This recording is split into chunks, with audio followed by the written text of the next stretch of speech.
Welcome everyone to this latest RICS Tech Partner episode. My name's Andrew Knight. I sit within the Standards, Regulatory and Thought Leadership part of RICS.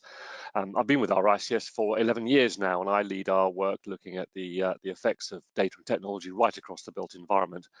With 130,000 members around the world, we're working right across the property life cycle in residential, commercial, infrastructure, alternative assets and land.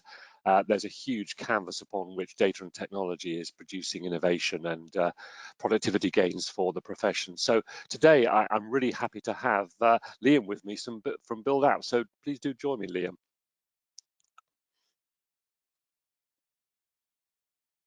Hey Andrew, how are you doing? I'm very well, and glad to join us. We're separated by thousands of miles, but technology once again is delivering. So the first thing I always like to ask Liam of all our partners is really to almost bring the human element in, despite the bits and bytes, and really get a bit of background on yourself, your team, and really the kind of the origin story of Build Out. So over to you. Yeah, so I'll probably go all the way back in terms of I was engineer by accident, if that makes sense. So Yeah, kind of always want to be a footballer, played football and very passionate about that, and then broke my back, and that gave me, my dad made it very clear that I had to go university and do all that journey. So I kind of went down that route, and at the start I was always designing buildings, then it led to giving advice about how to operate those buildings, and then kind of it led into realizing that there needed to be more than that. And having naturally always played around with software development and coding, it kind of transpired into building something more progressive. so you mentioned you worked in that kind of engineering side. What kind of setting was that? What kind of firm, what kind of assets were you dealing with? Yeah, so the Queen Elizabeth Hospital in Birmingham was my big, so it's probably, I think it's the second biggest hospital in the UK. Oh, right. So from the start, working on that, a lot of schools, or the building schools for the future, before I emigrated over here. So kind of spent my first years cutting my teeth designing. Came over here.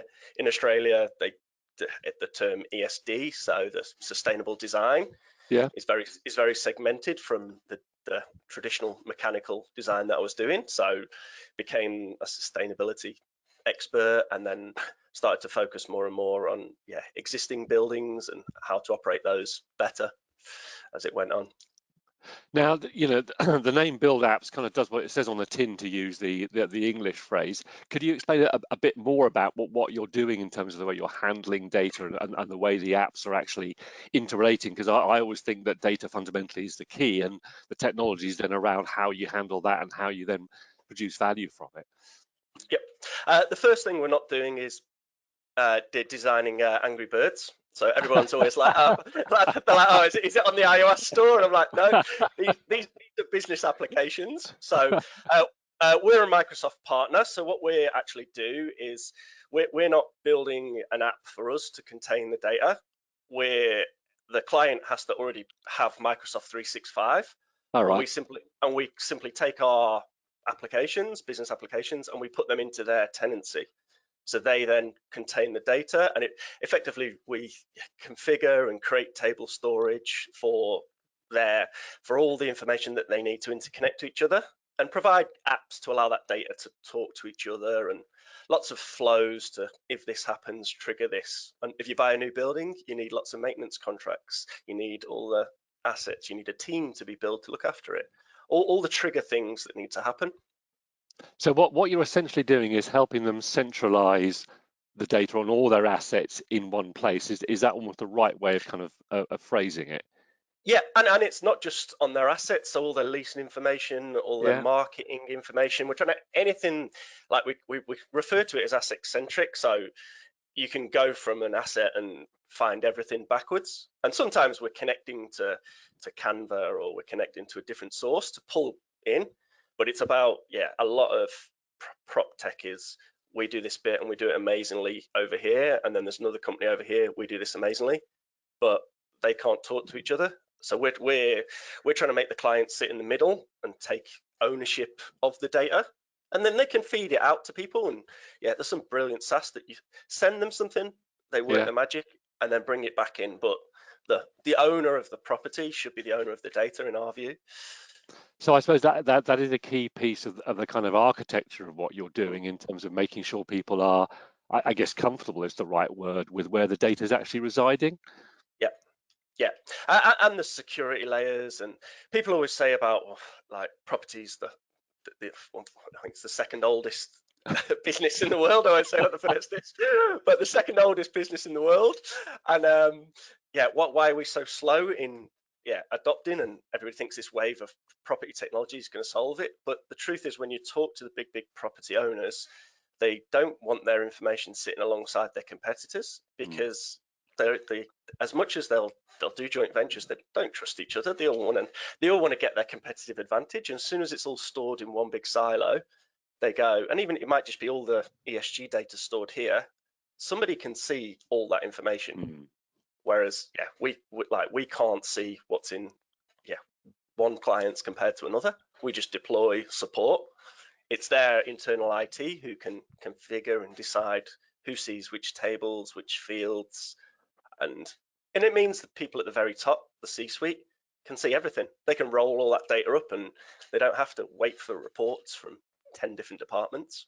So I suppose in that respect, it's probably been quite revolutionary for them as firms to finally have all their data in one place, because I guess if it's like my experience of talking to many sort of participants in the marketplace, that data is still scattered around on spreadsheets and in different systems, and this I guess is almost a classic integration piece of actually bringing the data together. Yeah, and that was when we started to build it out and what we were doing. We obviously had a structure, and so lots of people are developing these, but we were the philosophy had to be, what's the best place to put this schema and ontology so that the client can take the ownership. And then the uptake of 365s, it's a no-brainer, because then it naturally can integrate with Excel, PowerPoint, Power BI, Yeah, exactly. Power Platform, all the bits and pieces that we can layer on top of it. Now, the industry loves its jargon, doesn't it? And I think you've added something to my lexicon. Could you explain applications as a APAS, or applications for a platform as a service, which I Yep. believe is a sort of a layer above what I'm fairly familiar with in terms of software as a service. Yeah, so there's kind of like in the IT, big IT, you can go infrastructure as a service, where they just give you the rack space and then you look after everything. And then the platform as a service, which is Microsoft Azure, AWS, where there's a platform, but you've got to build your own apps and you've got to create your own data. And then software as a service, they're providing you the applications and they're hosting your data.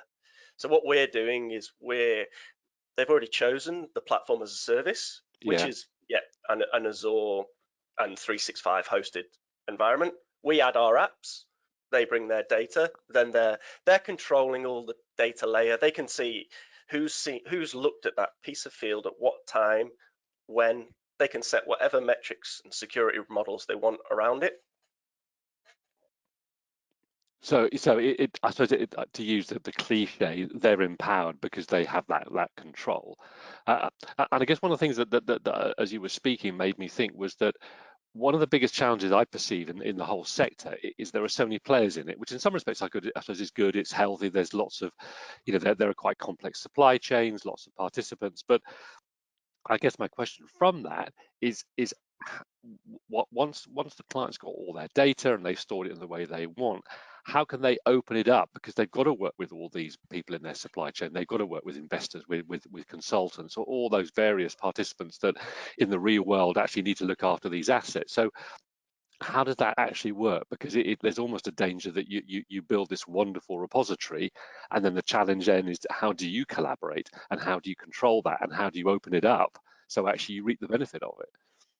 Yeah, and there's multiple different layers to that. So you're managing agents, obviously. A lot of the time they have a lot of control and they're managing a lot of the data for a lot of these big owners.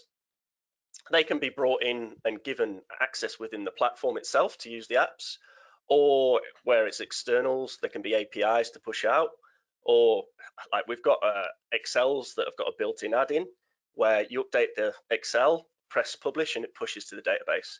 So there's lots of different touch points that you can go to, and it means you're not scaring off certain groups who who want spreadsheets. And effectively, because you're effectively building apps on top of the data, can the apps then be deployed to the supply chain as well and the third party? So is there that level of control in terms of the interface? Yeah, they can. We haven't gone down that route yet. At the minute, it's more we'll push all the fields, and it's down to them how they do it. All right. So there are times where we're inviting them in, and then we've built for the Green Building Council the new version of Green Star, so similar to BREEAM in the UK, like the online version of BREEAM. We've used our structure to build Green Star over here. So somebody would submit their data to get their Green Star rating. They can request a Green Star, and an API will just transfer all the information back into their system. So the consultant fills it in, and that's one of our big things that we're really pushing to work with the governing bodies like the RICS. Going, what apps do you need so you can get a copy, but the clients, and if they don't want to give it to you, that's fine. If they want to keep a version, and that's what we're finding. It's like some of the stuff we're doing around the life cycle analysis, some of the modern slavery details. People want to store their version of the information and share some bits. So it's always that bit that if we think we get a competitive advantage, we don't want to put it into the big data pool. But if we're happy to share it, we will push it to the data pool.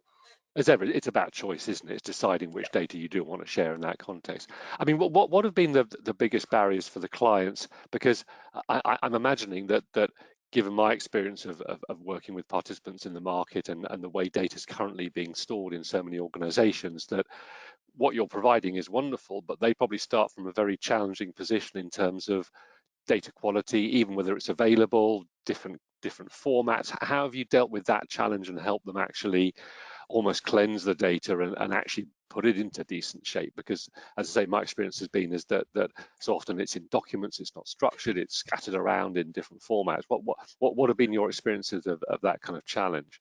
Yeah, the onboarding piece is something we take a lot of pride in, and we've built, every time we see a new ontology or a new schema, we build a map on how to get from that to ours, and we store that, and we've actually built an app called Barry which stores all those for the client. So if they want to use, how do I take it from an IFC and get an asset register out of an IFC or out of a GBXML or out of the RICS RDS, if they've got it in that format, we can go, oh great, here's a map, it's in there already.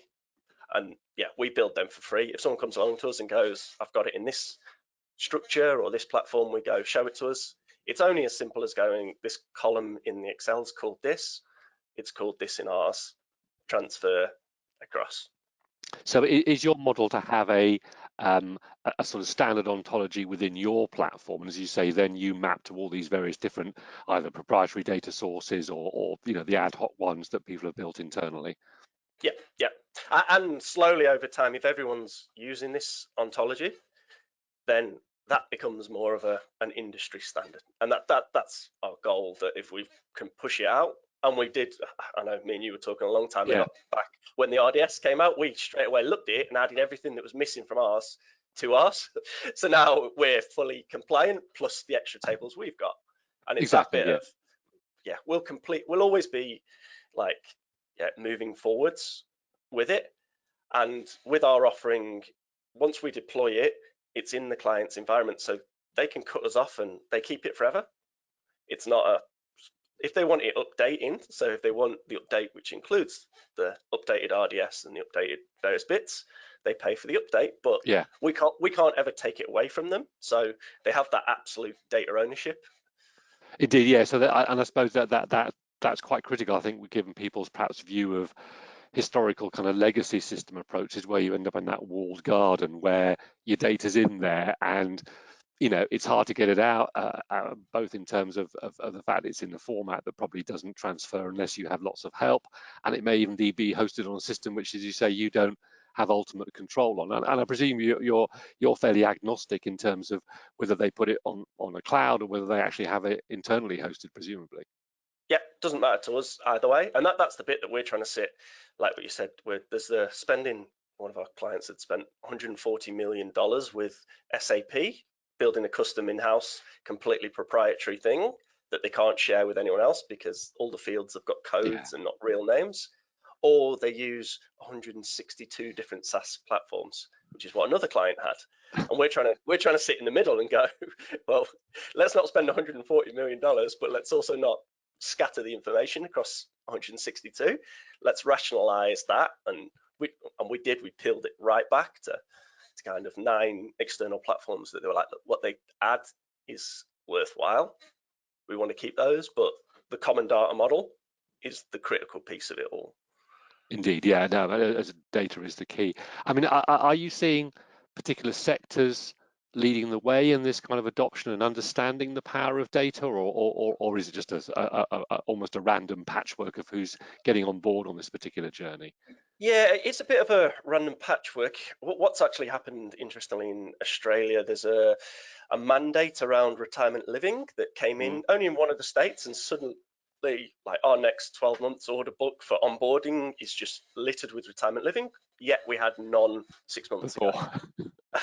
So it is that bit that we see when there's a mandate to say, look, you have to have a life cycle model, you have to have a carbon neutral plan, you have to have this. When something comes out, there's normally a trigger that makes it. Yeah. But also the ESG. So yeah, one of our patents on the platform is that it can automatically show how you're dealing with all the UN SDGs. And all we're doing is every time you add the asset categories that we provide with the platform, I've got a mapping to a UN SDG. The meter typologies, I've got a mapping to the UN SDG. The tenant. So if you've got a tenant who's a not-for-profit, they map to an SDG. So you can suddenly bits of data that you never thought had anything to do with sustainability, like how many, what percentage of our cleaners are male or female. You can pull back those bits of data that relate to a lot of that stuff. So we are definitely seeing the appetite for the ESG driving the initial implementation, and then suddenly they go, oh, you've got something that can help with cybersecurity. Oh, you've got something that can help with maintenance. Oh, so trying to help everyone with the common data model. So, do you sense, but perhaps this is a bit provocative to say, but the sector broadly hasn't been the first to adopt data and technology in many ways, and particularly also in terms of looking at data and the power of data. Do you see the metaphorical penny dropping in the C-suite that actually having data on the assets is just becoming non-negotiable now, that actually it's no longer going to be tenable not to have decent data sets? Oh, absolutely. And it's when something goes wrong. So yeah, it's a fairly global story around. There was a PV provider who had some major modern slavery issues, and suddenly they needed to know how many of these particular types of solar panels were on their roofs or about to go in. The client we've onboarded, click, looked up that manufacturer. Yep, we've got these. They're already on, so they can't do anything about them, but they also clocked that the project managers were about to place orders with their procurement chain because they're one of their preferred suppliers. Let's pause that until we know the real story. So that being able to respond to things like that in 48 hours rather than 3 months later, which would be the traditional thing, that you send out a memo, do not use this PV panel, and they get that many memos, nobody reads them.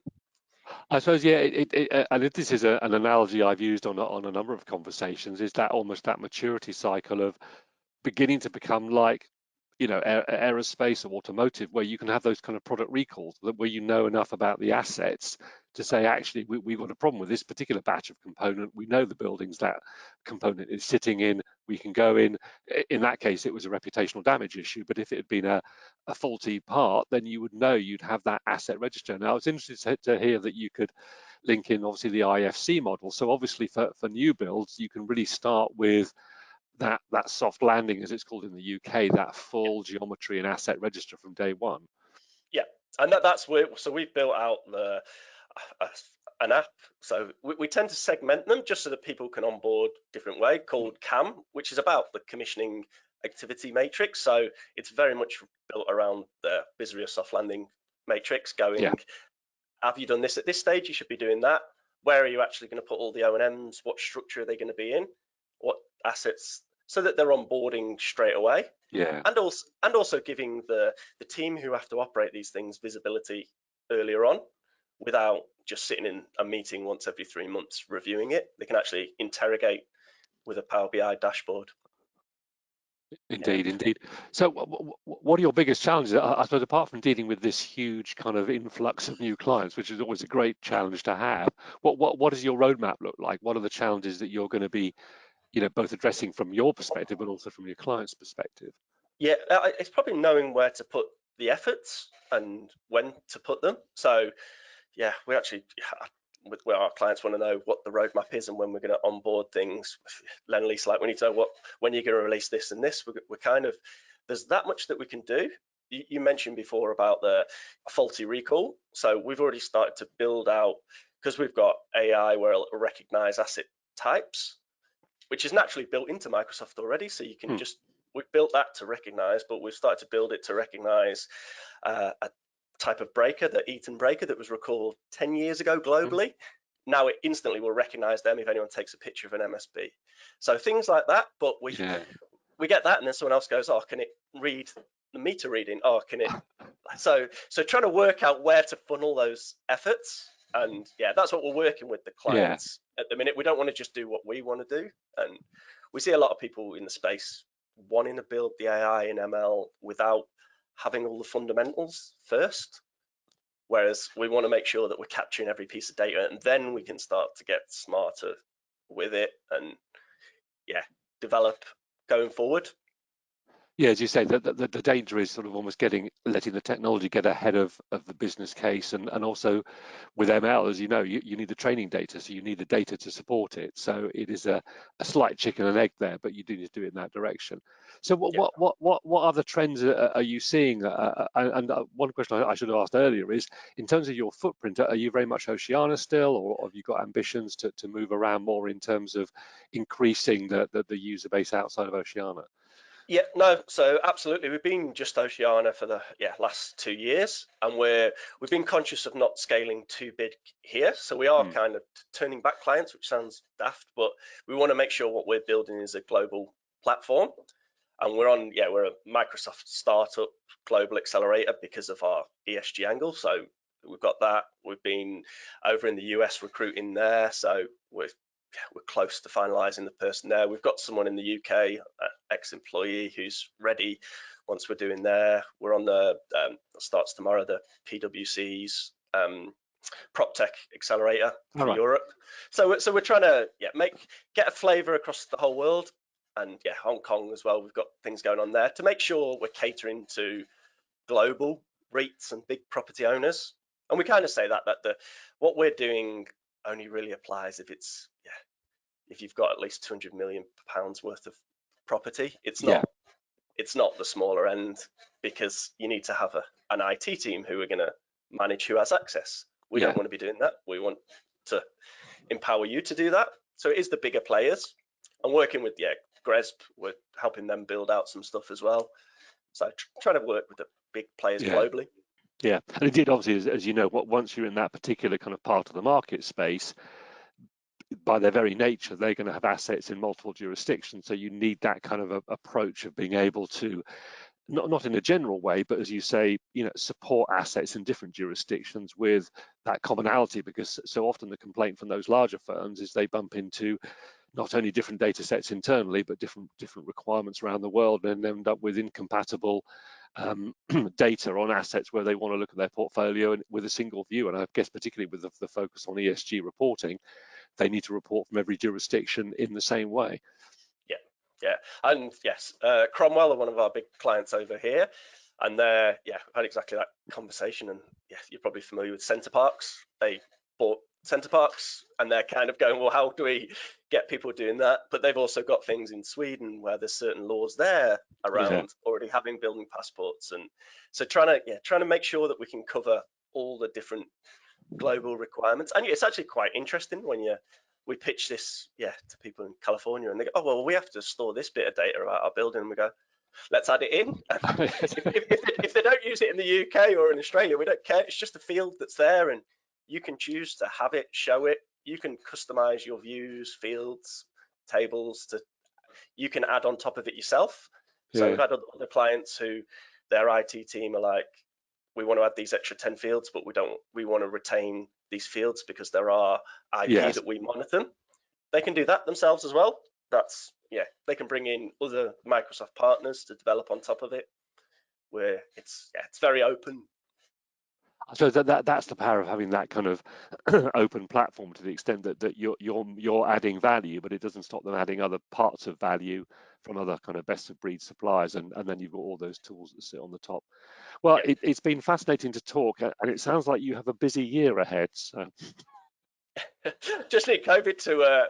We're still on lockdown here, and we can't leave the country. Yeah, I was planning on being in the UK and traveling around, and yeah. Well, I mean, let's fingers crossed that maybe 2022 does give a bit more kind of ability to travel the world, not from our home offices, but actually literally. But it's been great to talk, and I look forward to catching up again, Liam. But for the moment, have a great day, and talk to you soon. Fantastic. Thanks for having me.